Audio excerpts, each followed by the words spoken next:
नमस्कार, राधे राधे। कैसे हैं आप सब? आई होप आप सब अच्छे होंगे। मैं अमिता स्वागत करती हूँ आप सभी का अपने इस यूट्यूब चैनल में। कैसे हैं आप सभी बताने के लिए कमेंट बॉक्स में जय माता दी ज़रूर लिखें। तो हमारी बहुत सारी बहनें कंफ्यूज हैं कि हम लोग पूर्णिमा उपवास किस दिन करें। 2 तारीख को करें, 3 तारीख को। सही दुविधा की बात तो है ही। इस बार चंद्र ग्रहण लग रहा है और चंद्र ग्रहण के साथ-साथ पूर्णिमा के दिन भद्रा का भी साया है।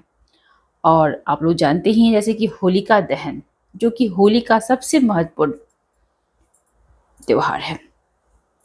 होलिका दहन के बाद ही हम लोग रंगों वाली होली खेलते हैं।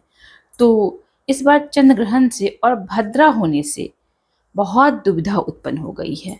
तो लोग बहुत ही कंफ्यूज हैं। तो हमारे यहाँ उत्तर बिहार में तो 2 तारीख को होलिका दहन मनाया जाएगा, 12 बजे के बाद, रात्रि के 12, क्योंकि 2 तारीख को ही पूरी रात पूर्णिमा है, जबकि अगले दिन 3 तारीख को रात्रि में पूर्णिमा नहीं है। और बहुत सारी हमारी बहनें हैं जो पूर्णिमा उपवास का व्रत रखती हैं और वो भी संशय में है कि हम 2 को उपवास रखें या फिर 3 को रखें। और 3 को यदि हम रखते हैं, उस दिन जानते ही हैं कि ग्रहण है, फिर शाम के समय चंद्रोदय का समय क्या होगा, इससे बहुत कन्फ्यूजन हो गया है। तो आप लोग बिल्कुल कन्फ्यूज ना हो, आप लोगों की सारी कन्फ्यूजन मैं दूर करने आ गई हूँ। अच्छे से इस वीडियो को समझ लें।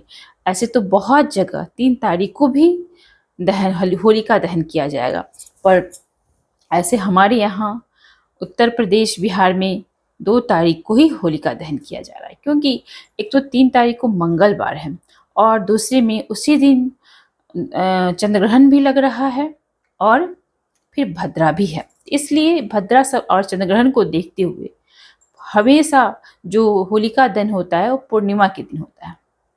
तो इस बार बहुत ही ऐसी दुविधा हो गई है। तो इसी पे आज हम ये वीडियो बनाए हैं, अच्छे से पूरी बातों को समझ ले, सारे कन्फ्यूजन, सारे डाउट्स आप लोग को जो भी डाउट्स हैं सब क्लियर हो जाएंगे। तो आइए शुरू करते हैं आज का हम अपना ये वीडियो। इससे पहले यदि आप मेरे चैनल पहली बार आए हैं तो चैनल को सब्सक्राइब करें और बेल आइकन ज़रूर बजा लें। लाइक करना भी बिल्कुल ना भूलें, लाइक शेयर ज़रूर करें। यदि मेरा वीडियो अच्छा लगता है तो आप लोग लाइक शेयर करें और कमेंट बॉक्स में जय माता दी लिखें, इससे आपकी उपस्थिति दर्ज होती है।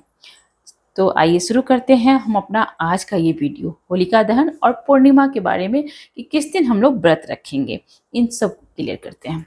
तो ऐसे तो आप लोग जानते ही हैं कि पूर्णिमा उपवास इस बार सोमवार को ही हो रहा है, 2 तारीख।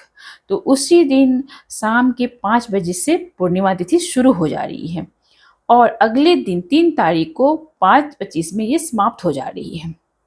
तो 2 तारीख को पूरी रात उस दिन पूर्णिमा है और आप लोग जानते हैं बहुत जगह उदय तिथि को मान रखा जाता है, लेकिन हम लोग चूँकि चाँद को अर्घ देते हैं तो पूरी रात चाँद होना चाहिए उस दिन, इसलिए ये 2 तारीख को ही हो रहा है। तो आप लोग जो लोग भी व्रत रखते होंगे वो 2 तारीख को ही पूर्णिमा का व्रत रख सकते हैं।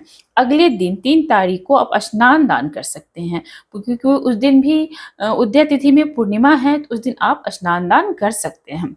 और उसी दिन आप लोग जानते ही हैं कि ग्रहण लग रहा है और ग्रहण का जो सूतक काल है, ग्रहण शुरू होने से 9 घंटा पहले ही उसका सूतक काल शुरू हो जाता है। इस स्थिति को देखते हुए 9 बजे ही मंदिर के सभी पाट बंद कर दिए जाएंगे और 3:20 से लेके ग्रहण शुरू हो जा रहा है और ये चलेगा 6:45 तक। तो उसके बाद ये ग्रहण समाप्त होगा और फिर आप स्नान ध्यान कर सकते हैं।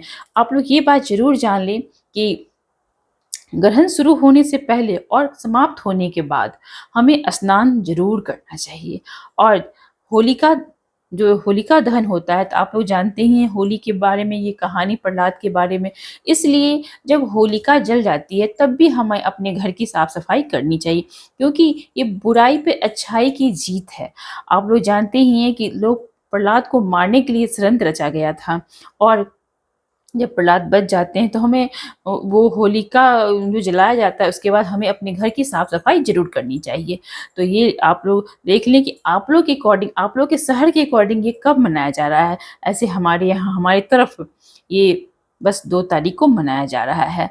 और होलिका के दिन जब होलिका जलता है तो कहा जाता है कि उपटन लगा के और उसको फिर उपटन को छुड़ा के और उसमें जलाया जाता है, ताकि जो हमारे रोग दुख होते हैं वो सब उसमें जल के भस्म हो जाते हैं।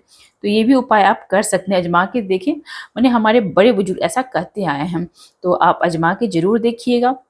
और जब उसकी होलिका जब जल जाता है तो उसकी जो राख है, जो बहुत दिन से बीमार पड़े हुए हैं लोग, उनके इर्द-गिर्द भी छींट दिया जाता है। इससे कहा जाता है कि उनकी जो बीमारी है ऐसा भी समाप्त हो। ऐसा बड़े बुजुर्ग कहते आए हैं, लेकिन हमें आज़माने में क्या है, यदि ऐसा किसी के यहाँ कुछ है, बहुत दिन से कोई बीमार पड़े हुए हैं और उनके का स्वास्थ्य कितना दिखाने में भी सही नहीं हो रहा है, तो आप लोग ये सब ज़रूर करके आज़मा के देखिए। ये टोटका, इसमें कुछ नहीं जाता है। बस यदि यदि वो आदमी सही हो जाता है तो समझिए कि कितनी खुशी की बात होगी। तो इसलिए आप लोग को अगर संभव हो तो ये ज़रूर करिएगा। और 2 तारीख को हमारे यहाँ होलिका जल रहा है, 3 तारीख को स्नान दान की पूर्णिमा है और 4 तारीख को रंगों वाली होली हम खेलेंगे। इसलिए 4 तारीख को रंगों वाली होली है, आप लोग खूब होली खेलें। और होली चूँकि भाईचारे का पर्व है, आपसी प्रेम का पर्व है, एक-दूसरे के घर जाते हैं लोग, गुलाल खेलते हैं, रंग की होली खेलते हैं और देखिए कैसे भूत बने और खाते-पीते हैं। खाने-पीने का भी पर्व है। बहुत सारे जगह पे अलग-अलग जगह पे अलग-अलग तरह की मिठाइयाँ, गुजिया, दही बड़ा वगैरह बनाए जाते हैं। जिसके घर में जैसा होता है, ऐसे ज़्यादातर लोग बनाते ही हैं। तो ये सब बनाए जाते हैं और एक-दूसरे के साथ मिल-बाँट के खेलते हैं। तो इस तरह आप लोग 4 तारीख को होली मनाएँ, 3 तारीख को भी पूर्णिमा है, लेकिन उदय तिथि में, रात को पूर्णिमा नहीं है। हमेशा होलिका दहन जो होती है, वो रात के ही समय होती है, यानी संध्या के समय ही होती है, प्रदोष काल में होता है या अर्धरात्रि में होता है। तो इसलिए पूर्णिमा 2 तारीख को पड़ रहा है, जो अर्धरात्रि में ही होलिका दहन होगा 12 बजे के बाद, क्योंकि भद्रा का भी साया है। और सुबह के भोर में भी इसका शुभ मुहूर्त है, सुबह-सुबह, यानी 4:55 पे भी इसका शुभ मुहूर्त है। तो कहीं-कहीं 12 बजे के बाद जलाया जाएगा होलिका, कहीं-कहीं सुबह में वही 5 बजे, पौने 5 बजे के करीब में जलाया जाएगा। तो आप अपने शहर के अकॉर्डिंग देख लें कि आपके यहाँ कब हो रहा है। हमारे यहाँ जो होता है, हम आपको पूरी बात बता दिए हैं। और जो महिलाएँ प्रेग्नेंट लेडी हैं, जो उनको ग्रहण के दिन अपना खूब ख़्याल रखना है। घर से बाहर बिल्कुल नहीं निकलना है, अपने घर में रहना है। और जितना देर ये ग्रहण है, आपको अपना खूब ख़्याल रखना है। नुकीली चीज़ को नहीं छूना है और भगवान का मानसिक भजन कीर्तन करना है। आप आराम से लेट सकती हैं, लेट के भगवान का नाम स्मरण कर सकती हैं, क्योंकि इस समय ये किया हुआ बहुत ही फलदायी होता है। और हमारे बच्चे को, हमारे घर में जो बच्चा पल रहा है, उसको किसी तरह का कोई नुकसान नहीं होता है। इसलिए मानसिक पूजन तो सभी को करना चाहिए ग्रहण के दौरान। ये कहा जाता है कि वो बहुत ही फलित होता है, बहुत ही अच्छा माना गया है। तो आप लोग देख लीजिएगा। ऐसे तो 3:20 से ग्रहण का समय शुरू है, जो कि इसका समापन हो रहा है 6:45, यानी 6:25 से 6:45 तक पूर्ण ग्रहण है।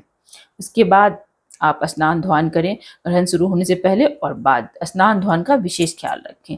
ग्रहण के बाद ही आपको, यदि बहुत कोई बीमार है, अगर नहीं नहा सकता है रात्रि के समय, तो आप कम से कम गंगा जल का छिड़काव ज़रूर कर दें। अपने घर को भी साफ-सफाई करें। घर को भी अगर नहीं आप रात में इतना कर पाएँगे, तो कम से कम गंगा जल का छिड़काव ज़रूर अपने घर में कर लें। और सभी देवता को गंगा जल से ज़रूर ही पवित्र कर लें। फिर आप पूजा पाठ हम उसी दिन संध्या के समय से दीप बाती कर सकते हैं। और बहुत लोग के यहाँ 3 तारीख को भी होलिका दहन हो रहा है, तो आप अपने हिसाब देख लीजिए। हमारे यहाँ किसी को मना नहीं कर सकते हैं। आपके यहाँ यदि हो रहा है और आपके पुरोहित वगैरह कह रहे हैं, तो आप कर सकते हैं। पर हमारे यहाँ जैसा होता है, हो रहा है, वो बातें मैं आपसे शेयर की। तब यही तक था आज का मेरा ये वीडियो कैसा लगा कमेंट बॉक्स में ज़रूर बताइएगा। यदि हमारे वीडियो से आपको कोई फ़ायदा होता है, यदि कुछ अच्छी बातें सुनने के लिए, समझने के लिए मिलती है, तो लाइक ज़रूर करिएगा और कमेंट बॉक्स में हमें ज़रूर बताइएगा। कोई सुझाव देना है तो आप ज़रूर दे सकते हैं, आपका सुझाव का हमें इंतज़ार रहेगा। तब तक के लिए बाय बाय, टेक केयर, अपना ख्याल रखें, हँसते मुस्कुराते खूब खुश रहें, जहाँ भी रहें खूब खुश रहें, स्वस्थ रहें, मस्त रहें। Bye bye.